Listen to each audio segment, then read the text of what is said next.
Witam. Na początek podziękowanie dla sklepu Pióroteka, jego szefa, że był łaskaw mi to pióro wypożyczyć. To pióro długo oczekiwane dla mnie, czyli Duofold, ale najpierw zobaczmy takie pudełko. Tutaj taka broszurka, w której niewiele jest poza zasadami obsługi, 2 naboje i konwerter, który jest w środku pióra i tyle. I to jest Duofold na 100. rocznicę powstania tego pióra, którego pierwszy model ukazał się w 1921 roku. To jest jeden z 3 kolorów, to jest lapis lazuli, skówka z 3 pierścieniami na dole, klips jak zwykle w Duofoldach, no i taki sam kształt jak wcześniejsze Duofoldy. Na górze tylko taki medalion rocznicowy, właśnie tutaj jest napis uwieczniający stulecie na rynku Duofolda, oczywiście z pewnymi przerwami, natomiast końcówka jest płaska i jeszcze jeden pierścień, a oto korpus z nadrukiem. Niestety nie jest to grawerunek, tylko nadruk, tak mi się przynajmniej to tutaj jawi na bliskim podglądzie. Bardzo ciekawa struktura, to wiązanie dyfuzyjne, a nie klejenie. Do tego jeszcze potem wrócę. Natomiast tutaj 18-karatowa, dwukolorowa stalówka grubości F, no i tradycyjny duofoldowski spływak. Tu też mamy rocznicowy napis i datę ograniczającą owo stulecie. 2 obroty z niewielkim kawałkiem i odkręcamy skówkę.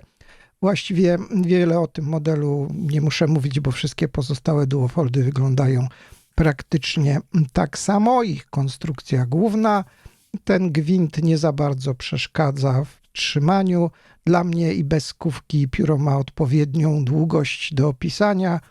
Skówka założona z tyłu troszkę zaburza równowagę w trzymaniu tego pióra, ale da się tak pisać.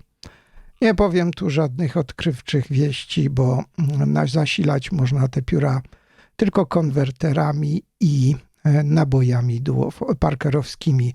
Tutaj chyba numer seryjny sekcji albo pióra. Oczywiście korpus i skówka, jak to w Duofoldach bywa, zrobiony jest z żywicy. Długość Duofolda w porównaniu do Duofolda Parkera, Soneta, Lamy-Safari i Pelikana 140. Tradycyjnie widać, że to pióro Duofold długości Duofolda, ciut krótszy od Lamy-Safari.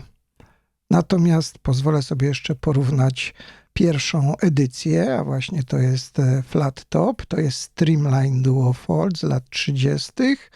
To są lata 80., a to są lata już 2000. Tak mniej więcej przekrój Duofoldów w kolorze lapis z mojej kolekcji wygląda.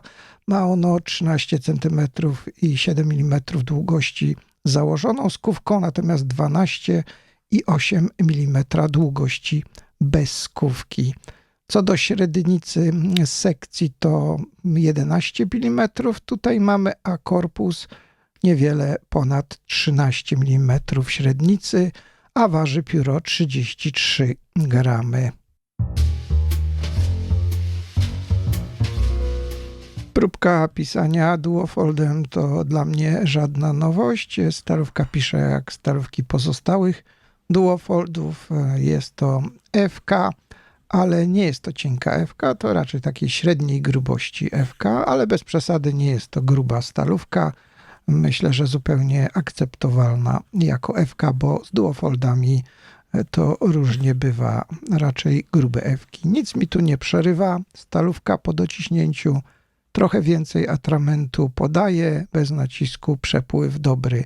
Żadnych problemów przy pisaniu tym egzemplarzem nie zauważyłem. Natomiast w kolekcji rocznicowej są 3 wersje kolorystyczne.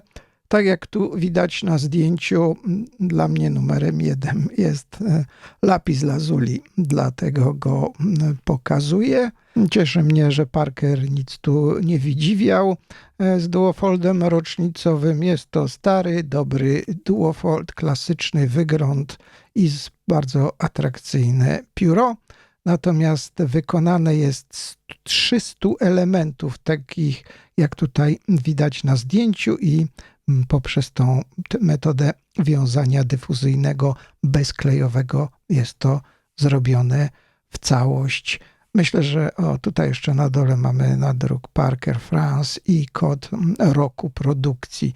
Myślę, że jest to ciekawy model, który będzie na rynku się cieszył powodzeniem, choć cena jest rocznicowa.